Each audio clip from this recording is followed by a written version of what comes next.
G'day. I got Scotty Porter in today. How are you, mate? Good, mate. Yourself? Yeah, pretty good. What's happening? How's your day been? Yeah, not too bad. Pretty good. Just had a few clients this morning, trained myself, and here I am now having a chat to you. Have you had breakfast? I haven't actually, because I had 2 pizzas last night, so I trained fasted. Yeah. So it was your cheat meal last night? Was a cheat meal last night, yes. Yeah, good. Yeah, it was good. good. A good cheat meal. Did legs this morning, and it was bloody... tasted bloody a bit of chicken from it last night. I brought it up a little bit. Oh, really? Nothing like Brookie, though. Yeah, I know exactly. So what I'm just gonna dig deep with a few different things today, and let people know just like your little story, your little background. What's your little tell us a bit about you. So you started from a young age. So your background. I want to hear your personal journey from when you're younger, and so you've come from playing elite sport and making it professionally in NRL and rugby league and playing at a high quality level, and then you've transferred from a team sport into a individual sport in bodybuilding, and you fucking pretty much accomplished great stuff with that. So let us know how you so obviously I've grown up here in the Shire all my life. I've been a local sort of kid here playing local league for Cronulla Caringbah since I was 7, and then sort of played all the way up into up in the juniors for the Sharks ranks for the Matthews Cup, SC Ball, Jersey Flag, Premier League. Also went to Endeavour Sports High for football as well. Represent. Go Endeavour, and then pretty much I was probably about 22, 23. Was sort of didn't know whether if I still wanted to play. I was at that age where if you haven't made it by then, you're never really sort of going to make it through first grade. And you played for a few clubs. I think you went to Queensland. And sorry, I did too. Played up in Queensland. I forgot about that. Nice. Yeah. So when I was at the Sharks in Jersey Flag, and then I got signed with the Roosters. For a year. Played Jersey Flag in a bit of Premier League there. And then sort of didn't really have a club to go to sort of thing, and then I got speaking to a few people up in the Queensland comp, and then played up in the Queensland Cup when I was about 22. And then Sharks gave me another opportunity to come back, and I played with them for a year. What position were you playing? I was playing in the half, still half 5'8". Just sort of where you met just your niche, where you just like pretty much enjoyed it most. Enjoyed my favourite position. We're in the halves, definitely. Because I didn't have to tackle much. So sat on the wing in defence. But other than that, I came back and then tried to give it one more crack. Sort of was on the cusp of training a bit of full time and pretty much staying in Premier League. And then all my mates, my best mate Robbo and all my other good mates planned a trip to go to South America for 3 months. Man. So I paid for flights, booked everything. And then 2 weeks later I get a phone call from Alex Melville, who was the Premier League coach at the time, saying, look mate, I want you to come back, give it another shot. Ricky Stewart said if you play well and the time's right and you're doing enough to make it, then you'll get your shot. Man. And I said, look, I've already booked a trip to go away with my mates. It's like I've got to fork out. I forked out about $5,000 worth of flights. Can you guys give me at least a little bit of cash? And he said, all right, let me get back to you. And I went, okay, sweet. So he came back to me and said, look, we've got your $10,000 sign-on fee plus match payments. And back then it's not a great deal at the time to be training, sort of working and then training every day. But I thought, you know what, I've done this my whole life, I'm going to give it one more crack. Man, 100%. And so I had to cancel all my flights with Robbo, and the boys Robbo was a bit more filthy because he had a missus at the time and hadn't even told her and just booked it. Then I made him book it, so I backed out, and now he's got to go. So they went away, and then I was playing through the year, and then I think it was Brett Seymour had a bit of trouble and through off-field dramas and wasn't playing that well, and then eventually got my chance in 2009 in round 11. I debuted against Parramatta, and I remember that. Yeah. Actually, I remember because that Sharks were going. They were losing 11 in a row, and then I sort of came in and we won about 5 or 6 in a row. How good! So it was sort of good. It looked good for me at the time because awesome. It was just good timing for myself, obviously, and it paid off. And then played till 2000 and first grade to 2011, and then went over to France for nearly 2 years. Oh yeah, how was that? Yeah, really good, good experience. Didn't learn a word of French because I'm friggin' dumb as dog shit. So Endeavour forever. Yeah, exactly. That's Endeavour for you. That's cool. But yeah, stayed over there for 2 years. Had a really good time. Travelled. Yeah. Robbo, my mate Wolfie, came over. Yeah. Really life experience. Yeah, it was, because I never really thought I'd ever get to travel like Europe and get the chance to do it. But then ended up having the chance and had 2 of my best mates come over and travel with me for about 5 or 6 weeks, and then I've come home, and now and then I had nothing to do. I was sort of lost. I didn't have football anymore, and I relied on that pretty much my whole life. Yeah. And then sort of fell in a bit of a hole. I had nothing to really train for. I had no goals or anything, and then that's why I took up sort of training in terms of bodybuilding, and a few friends sort of said, "Oh, you should try the men's physique sort of bodybuilding stuff," and I said, "Oh yeah, give it a go." Yeah. Did my first show, won the Australian Championships, and then. How good? Yeah, it was good. So the last sort of 4 or 5 years, I've been doing that pretty full time. Yeah. And had some good results. Won the Australian Championships 3 years in a row, and competed overseas over in Columbus, Ohio, and came equal 6th. So that was a pretty good achievement. That's a great achievement. Yeah. So then I travelled over there with the Australian team, which was good. Yeah. What was it like, the transition from a team sport to bodybuilding? Was it different? Heaps different? It is very different, because a lot of the football stuff's a team sort of work, obviously, but with bodybuilding, it's such a selfish sport. So what I mean by selfish means it's just you and no one else. So obviously you've got to put in the hard work every time you train. Everything you put in your mouth, you've got to be disciplined, sacrifice. You got to be so dedicated to, if you want to do really well. And there's nothing more satisfying than getting through a prep for a show and knowing that you've done it all yourself. I find it more rewarding than any team sport that I've done. Yeah, cool. I find that's pretty cool. I reckon it's definitely the hardest thing, one of the hardest things I've ever gone through. I remember, I'll just touch on it quickly, went through a prep for the Amateur Olympia up on the Gold Coast. Yeah. I was prepping for it, did a depletion for 10 days, and I remember going to work on the tools. It was just fish and asparagus, 6 meals a day. I was just absolutely stuffed. Yeah. I remember going to work for 2-3 days in a row. I cried every single day. I had tears coming out of my eyes. It was just one of those mental battles that you just had to try and get through, and it mentally, it's mentally tough. Yeah, it is massively more than physically tough. It teaches yourself a lot. It does. So it's taught me a lot, and it's made me a stronger person for it. That's awesome. But now I'm just enjoying myself. Yeah, I've had a major leg operation. Yeah. How was that? Like, how did you do that? And so how have you been able to get over that? Oh, are you still going through it? Yeah, so I'm still going through it, obviously, now. Yeah. But, I mean, it was from footy and just with the wear and tear from all the training. And do you miss footy? I missed the aspects of being known for playing football. Like, it might sound a little bit... No, that's cool. No, what's the word I'm looking for?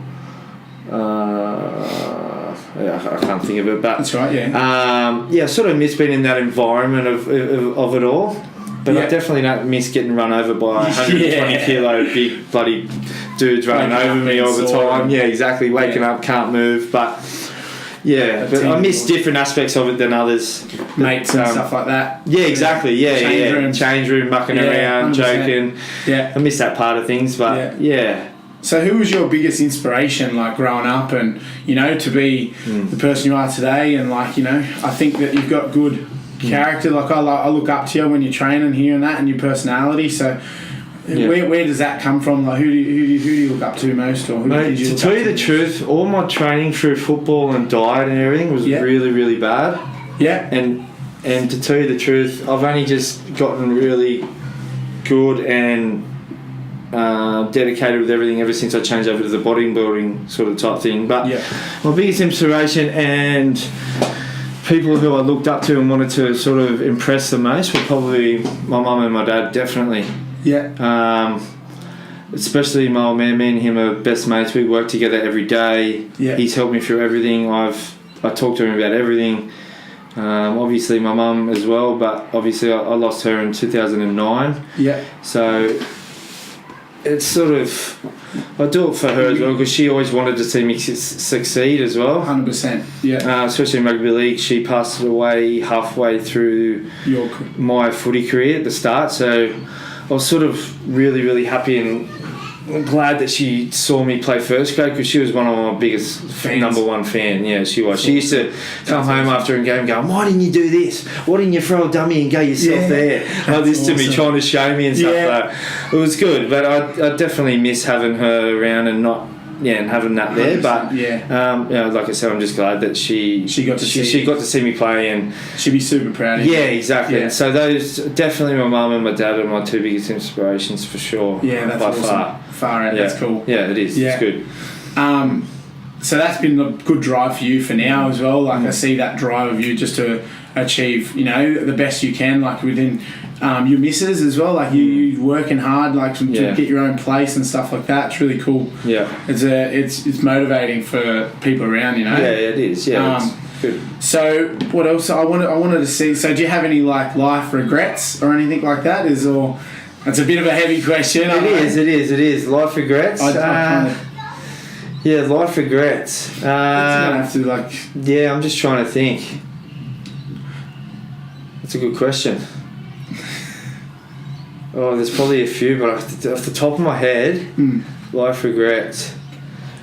Yeah, probably in terms of when I was playing rugby league, I wish I knew what I knew now. Totally. That's good. So that's a good answer. That's a massive regret in terms of like what I know now in terms of nutrition, training, recovery. Yeah. Mate, I thought once I made it, you were there forever and you didn't have to do all the other stuff. And that is my biggest regret. Yeah. If I knew what I knew now, things could have been different. Who knows? Yeah. But that's a regret I've got for not knowing. 100%. So yeah, totally. I'm disappointed in myself for that. Yeah. But look, these things happen. Yeah. Things move on. Things 100%. Happen for a reason. Exactly. But yeah, that's probably one of my number one regrets. Yeah. That's pretty cool. I like that. Yeah. That's awesome.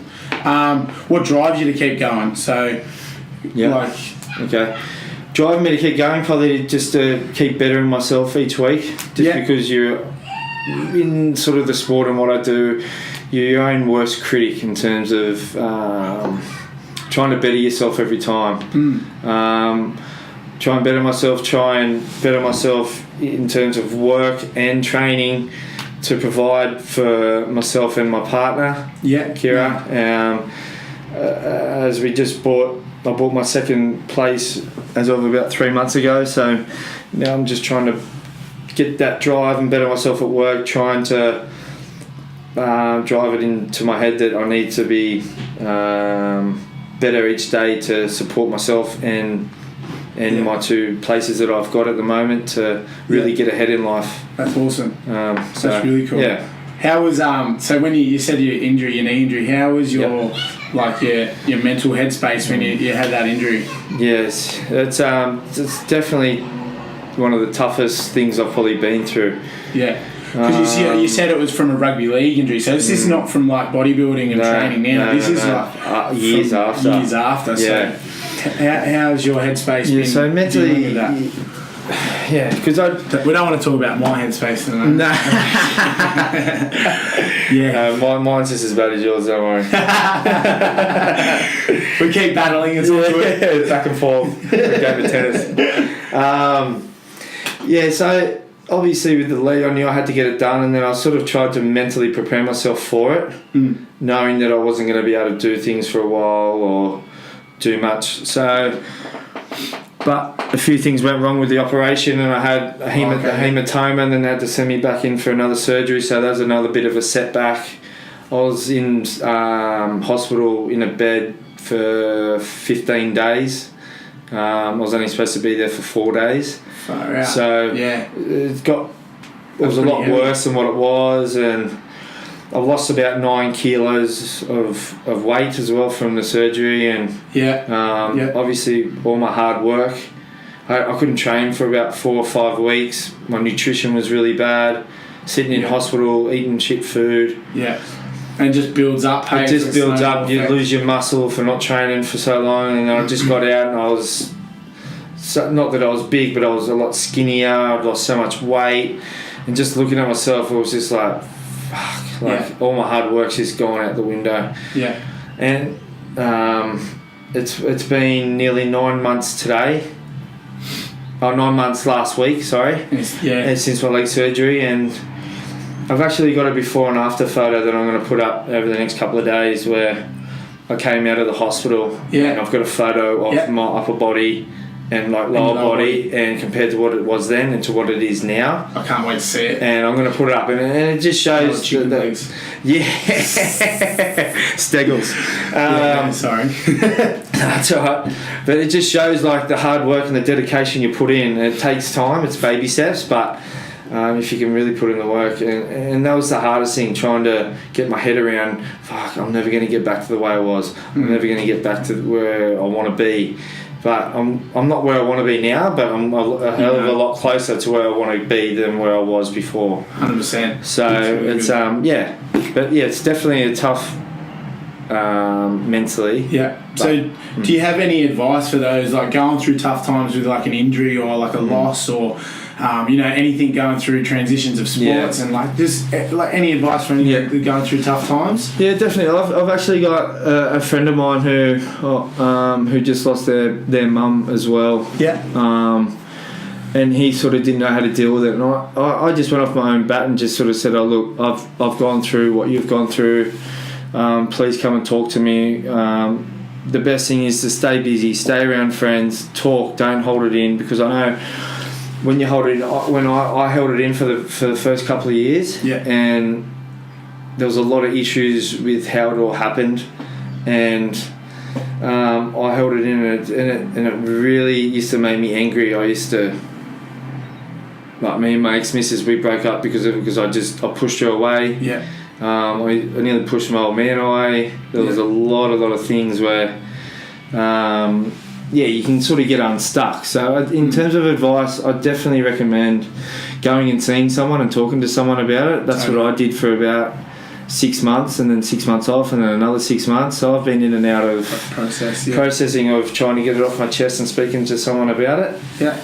It's been a tough 5 years, because after I lost my mum, 6 months later, I lost my sister as well. It's just one of these things. Look, shit happens at the end of the day, and there's not much you can do about it, and things happen for a reason. What they are at that time, I don't know. But I've definitely gone through some tough times, but I've come out at the end pretty good. Yeah, considering what I've had to go through in terms of conditions of how it all happened and stuff. Yeah. Definitely, if you can talk to people, stay busy, be around friends all the time. Don't just sit by yourself and feel sorry for yourself, because it's not going to change anything. I did that, and it's the worst thing you can do. Yeah, dude. So definitely be around. If you got other loved ones around you, don't push them away, because it happens so easy, and you don't recognise that you're doing it, but it does. You are. Yeah. So just talk it out, don't hold it in, and stay busy. Yeah, cool. That's my sort of. And you're advice. Around me every day. So exactly. So I love it. You take my mind off it all every day, so it's good. It's good to have someone like you in this environment. I'm always here, man. It's always good to have someone so bubbly and upbeat all the time. It is. It is. I might come in. I love you. Come in whenever I give a big cuddles. I might come into training and seem I'm fucking the angriest man in the world sometimes, but I enjoy it. Yeah, I've got a little bit of happiness behind these eyes. Yeah, you do. I love you. So actually, and then after that, so I want to. What turns you on? What turns me on? Ooh. good set of buns sends me on. Yeah. Nice. It doesn't have to be sexual, man. Oh, sorry. No, so and also just real quick before we wrap it up. Yeah. What would be like your daily food? So what would be your daily food? Alright, so in terms of my day of food, good eating for you. Good eating for me in the morning. So I'll just quickly run through my timetable if you want. Yeah, let's do that. So obviously I train at weird hours of the morning. Like I train at 4 a.m. in the morning, but I get up and eat before. So I'll have some eggs and oats beforehand, probably about 2 hours before. So I get up at 2 o'clock in the morning, get up, eat, go back to bed, get up and train at 4.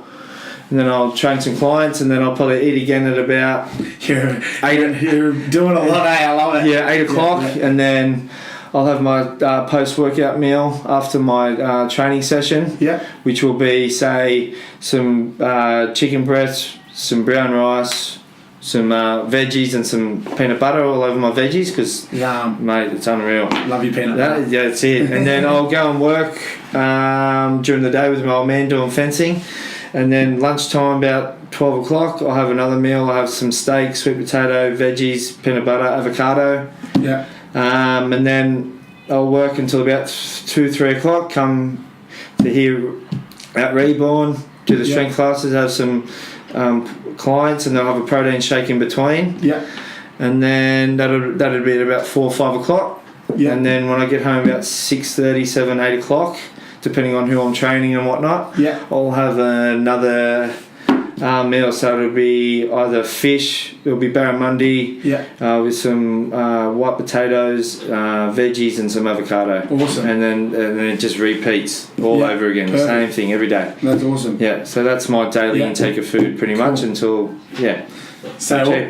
That's mad. So if anyone out there is looking for a master trainer, he's an elite athlete, elite trainer, the sexiest bricklayer. Fence up. Come on, mate. I couldn't lay bricks. And nutritionist, he knows his shit. So if you guys want to connect with Portz, you can find him on Facebook. And can we find you on like an Instagram? Yeah, Scotty Portz it is. Perfect. Beautiful. Now, thanks for talking. I'm sure we'll do it again. Yeah, thanks for that, Spencer. I appreciate it. It's good chat. Love ya. Cheers, mate.